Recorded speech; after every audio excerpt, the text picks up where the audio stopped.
Halo, selamat malam. Assalamualaikum, sahabat cahaya kehidupan semuanya. Salam sejahtera untuk Anda semua.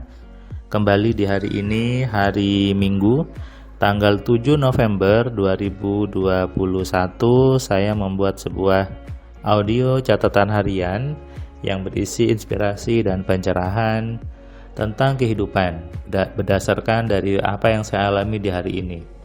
Kenapa saya membuat catatan harian ini? Karena dari pengalaman-pengalaman dari saya bertemu orang, saya mengalami kejadian, itu ada banyak insight, ada banyak pencerahan yang bisa Anda ambil, yang bisa Anda tiru, dan tentunya bisa Anda praktekkan. Sebelum saya mulai, saya doakan Anda semua hidupnya semakin hari semakin penuh dengan kebaikan, semakin hari semakin penuh dengan kemudahan, dan tentunya semakin hari semakin penuh dengan kesadaran. Kesadaran sejati sebagai manusia. Kenapa? Karena memang manusia harus sadar bahwa dirinya adalah manusia. Jangan sampai manusia itu bertingkah laku seperti binatang, seperti hewan, atau seperti tumbuhan. Karena kita manusia, bukan hewan, bukan tumbuhan. Karena itu kita butuh memahami, menyadari bagaimana sih manusia itu seharusnya, bagaimana sih cara kerja manusia itu. Kalau Anda tidak tahu bagaimana cara kerja diri Anda, pasti Anda nanti dikerjai sama orang. Artinya Anda dimanfaatkan oleh orang lain untuk kepentingan dia sendiri. Sama juga dengan handphone misalnya.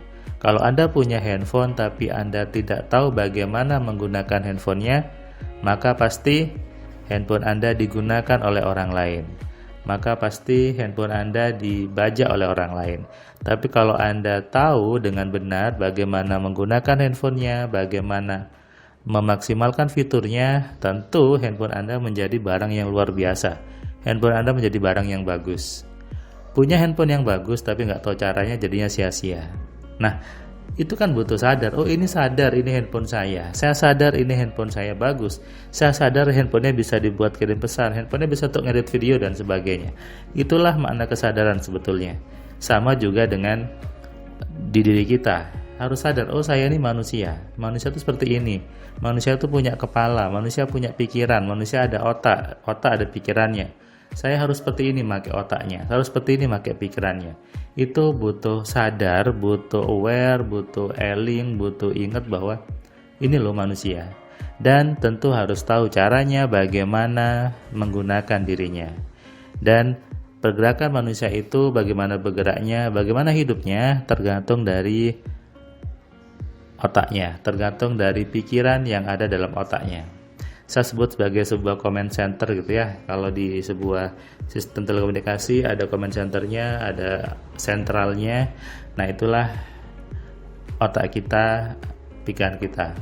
Di komputer disebut central processing unit gitu ya. Itulah tempatnya semua program-program tersimpan di situ untuk menggerakkan si sistem itu. Sama juga dengan diri kita.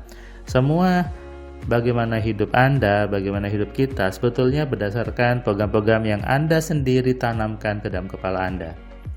Hanya selama ini banyak orang tidak sadar kalau dia sudah menanamkan yang jelek, sudah memasukkan program-program yang negatif di dirinya.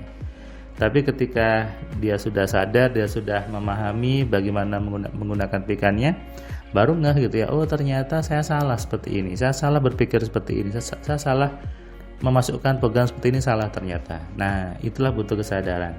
Hari ini tadi saya memberikan kelas AMC online ke seorang perempuan masih single, seorang mahasiswa sudah lulus bidan tapi sekolah lagi gitu ya.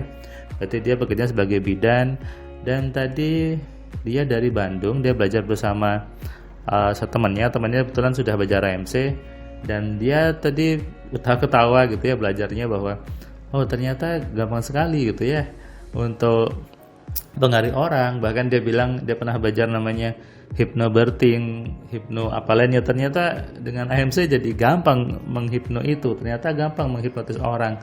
Ngapain juga pakai pendulum, ngapain juga harus disuruh duduk dalam posisi capek. Nah, memang iya, karena hipnosis itu adalah bagian dari ilmu pikiran, dan AMC adalah satu-satunya ilmu untuk mengenali, mengontrol, dan memaksimalkan pikiran Anda. Berarti bagian dari AMC adalah hipnosis kan. Nah, makanya mudah sekali sebetulnya untuk menghipnosis orang itu. Tidak perlu pakai pendulum, kemudian tidak perlu disuruh relax dulu. Orang kadang salah memahami gitu ya, karena banyak orang belajar hipnosisnya itu saya bilang masih di level bawah gitu, dan kadang ya sok tahu padahal dia masih belum sampai ke level yang lebih tinggi lagi.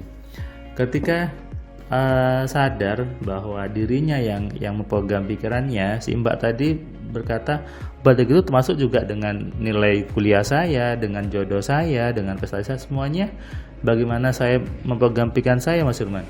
Saya jawab ya, karena semuanya memang tergantung kita sendiri.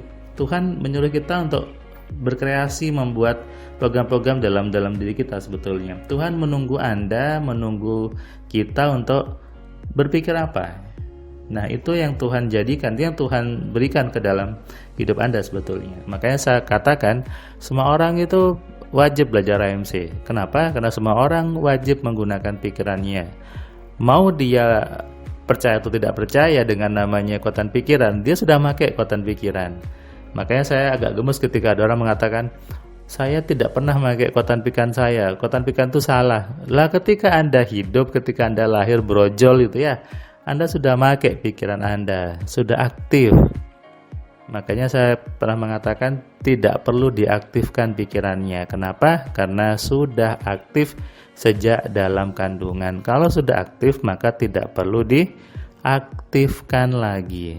Pikiran Anda sudah aktif, sehingga tidak ada namanya aktivasi apapun, energi aktivasi dibuka-buka atau apapun. Saya di kelas MC tidak pernah melakukan proses aktivasi, bahkan saya katakan sudah aktif. Ngapain lagi diaktifkan? Ngapain lagi diaktivasi? Yang perlu adalah dikenali cara kerjanya, dikontrol, dimaksimalkan. Kalau kita sudah kenal cara kerjanya, tentu kita bisa menggunakan. Itu kesadaran yang manusia harus pahami, kesadaran yang manusia harus lakukan. Menyadari bahwa dirinya punya kepala, punya otak, punya pikiran yang menjadi pusat dari kejadian dalam hidup Anda. Apapun kejadiannya di hidup Anda, yang terlihat baik ataupun jelek, tergantung dari apa yang Anda pikirkan sebetulnya. Ini sudah hukumnya, bukan hukum saya, ini sudah hukum Tuhan seperti itu. Mau Anda bantah atau apapun juga sudah seperti itu kenyataannya. Makanya ketika saya mengatakan kayak miskin tergantung pikiran kita, emang seperti itu. Tapi ada yang bilang sudah Tuhan sudah yang menentukan kayak miskin. Enggak. Tuhan itu menciptakan Anda sebagai manusia. Nah, mau jadi kaya atau miskin tergantung Anda. Apakah Anda mau memprogram kepala Anda menjadi kaya, ataukah Anda sebaliknya membiarkan program-program miskin masuk ke dalam diri Anda? Kalau saya lebih baik memilih program yang mengkayakan. Tidak tahu kalau Anda gitu ya. Nah, faktanya banyak orang lebih senang, maksudnya senang ini nggak disadari ya, membiarkan program-program miskin itu masuk dalam kepalanya, membiarkan program-program penghambat itu tersimpan di kepalanya. Efeknya apa? Hidupnya tidak nyaman, dan mereka pun beralibi untuk membuat kenyamanan itu. Saya katakan banyak orang nyaman dalam ketidaknyamanan, nyaman yang dibuat-buat untuk menutupi ketidaknyamanannya. Lucu. Ngapain sih punya mobil? Toh bisa ganti-ganti pakai Grab, pakai Gokar dan sebagainya. Itu namanya nyaman dalam ketidaknyamanan. Sadari ini dan renungkan, hidup Anda tergantung pikiran Anda. Anda mau berpikir baik atau berpikir jelek, yaitu pilihan Anda sendiri. Selamat malam, selamat istirahat, salam cerdas, salam kaya, salam sehat. Dari saya Firman Pratama. Assalamualaikum.